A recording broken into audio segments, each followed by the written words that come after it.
Well, I have been warning about this exact thing for years, and it has never happened until right now. This question is a game changer, literally. But it's not that big of a deal. So what do I mean by this? Well, like any grammar question, I'm supposed to look at the answer choices first and determine the rule. So I can tell that these answer choices are verbs. So I'm thinking about the different verb tense rules. And I have a very specific process for how I go through the 3 verb tense rules. Because if I mess up this process, there's a very high chance I fall for a trap. So step 1 in the verb tense process is to check for singulars and plurals. Then, if that doesn't work, I follow what I call the to and ing rule, which is all about different structural ways that verbs impact sentences. And then if that doesn't work, then I can think about past, present, future, and that is really what we think of as verb tense when the timing of the sentence, the timing of the verb actually is the thing being tested. But this process is very specific. We have to start with the singulars and plurals because if that's what's being tested and we miss it, we're going to probably fall for a trap. So when I go through that process, then the first thing there is I'm going to categorize the choices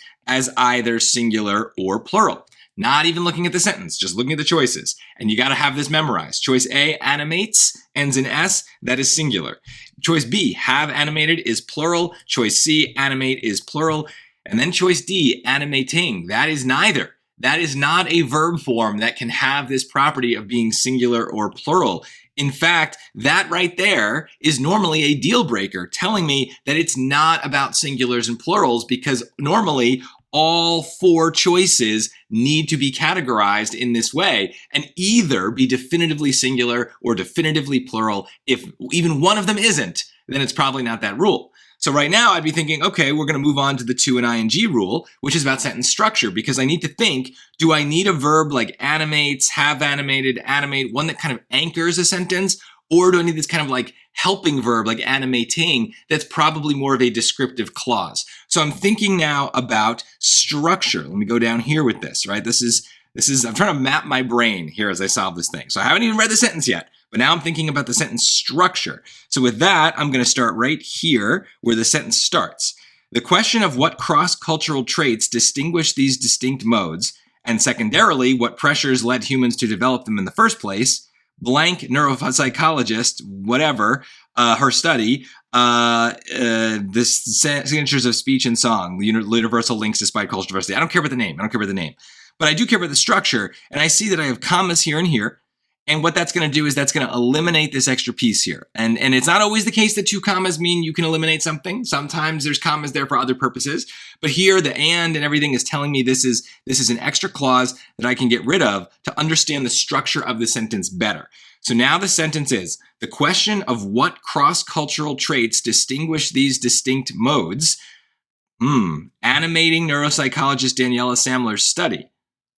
Well, that doesn't make sense as a sentence. I need a verb there, right? So the question of what cross-cultural traits distinguish these distinct modes animated neuropsychologist Daniela Samler's 2024 study. That would be a sentence. So the problem here is that D doesn't work. We need a stronger verb. We need a verb like A, B, or C. And notice I filled in the blank with something that wasn't one of those because I didn't want to preview that answer yet. I'm just thinking structurally. And so I need what, I think of as kind of like the active verb, the main anchor verb of a sentence that is the action. The ing is a verb we often associate with commas. It is a structural verb. It usually means we're leading into an extra clause, but that is not what's happening here. Notice what I crossed out. Right? I crossed out something in the middle. I did not cross out this part with the blank. That is not an extra clause. That is part of the main independent clause of this sentence. That is the sentence. So that means choice D goes. And now structurally, I've got a problem because choices A, B, and C all have the same basic function structurally. Again, they anchor that sentence.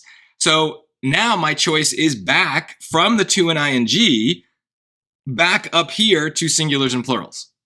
That's weird. That's not how these go. I think this is the only question where I've really even seen that, because normally if we can get rid of the singular plural rule, if we can tell right away that it doesn't apply, we don't return to it. It's dead and it must be about one of these other things. But here I notice that the main difference between these verbs is the singulars and plurals. So I got to go back and check that, because maybe it's about past, present, future. Maybe it's about the fact that choices A and C are one type of tense and choice B is another. But I don't really know yet. That singular plural thing is always kind of like top of my list. If I feel like that is part of solving a question, I have to think about that first. Now, my instinct here is to actually pick choice A.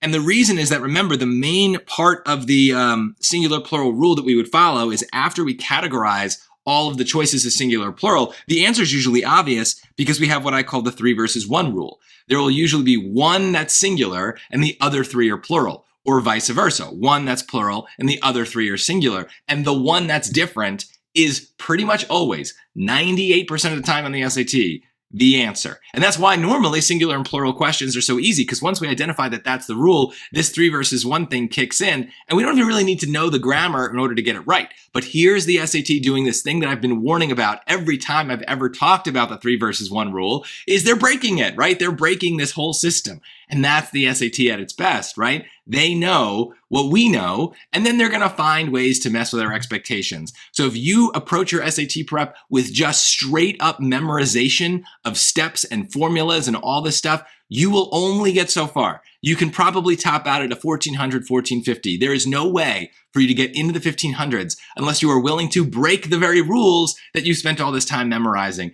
There are always going to be exceptions strategically to all the things that we learn about the SAT. That's how good they are. They love these kinds of weird exceptions. They love finding ways to mess with our expectations. This is a great question for that.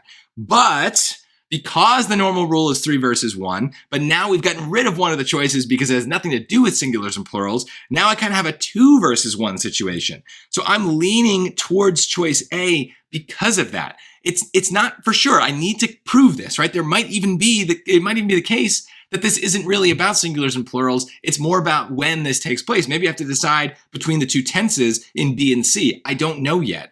But now I'm looking for a subject, right? So this is the final step of singular and plural. The process is I'd love to actually prove my grammar using actual grammar, right? So prove my answer using finding the subject of the verb and seeing. So in this case, let's find that subject.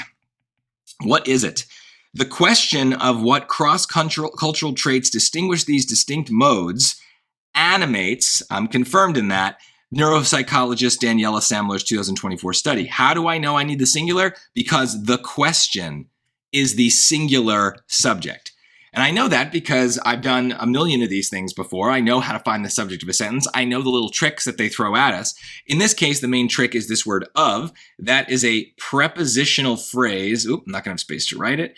Prepositional phrase, of is a preposition that starts a prepositional phrase. Of what cross-cultural traits distinguish these distinct modes. That's all description. It's very helpful description. Like, I wouldn't understand anything about this sentence without that phrase, but grammatically speaking, it is unnecessary. And that is the of is telling me that. So I have to cross it out basically, and I'm left with just the question as the only subject that remains. That's the thing we're talking about. The question is what animates this person's study. So all of that is now proving that choice A is the answer. And this is a hard question. You know, the College Board thinks so. I think so. But it's not that hard. What makes it a little harder than most singular plural questions on the SAT is that the 3 versus 1 rule kind of fell apart.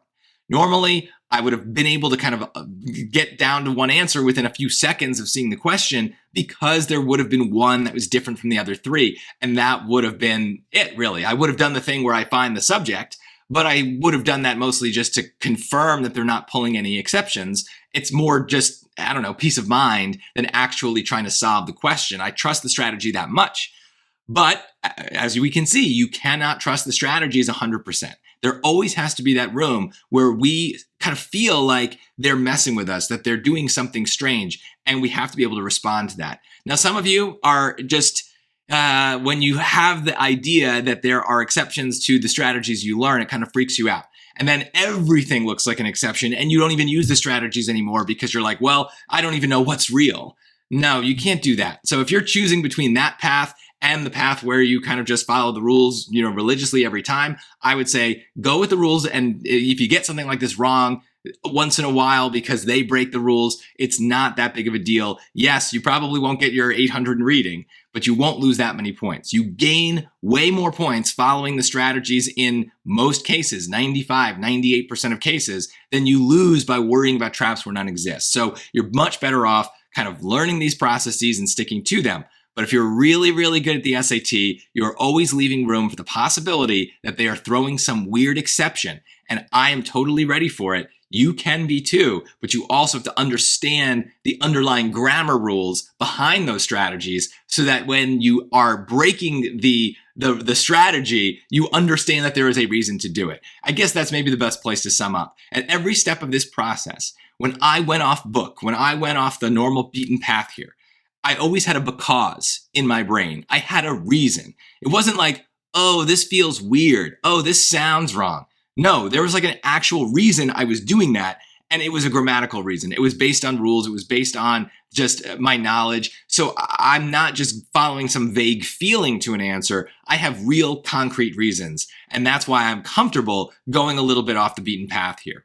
This is a great question. I love this. I knew they would do this. I've been warning every time I've talked about the 3 versus 1 rule that they might break it at some point. This is that point. And so they could do it again, but it's still very unlikely. It is much more common that they're going to follow that 3 versus 1 rule. And of course, if you have no idea what I'm talking about with any of this, you got to watch more of my videos. I have great lessons on all of the verb tense rules, and they are really important for getting good scores on the grammar section.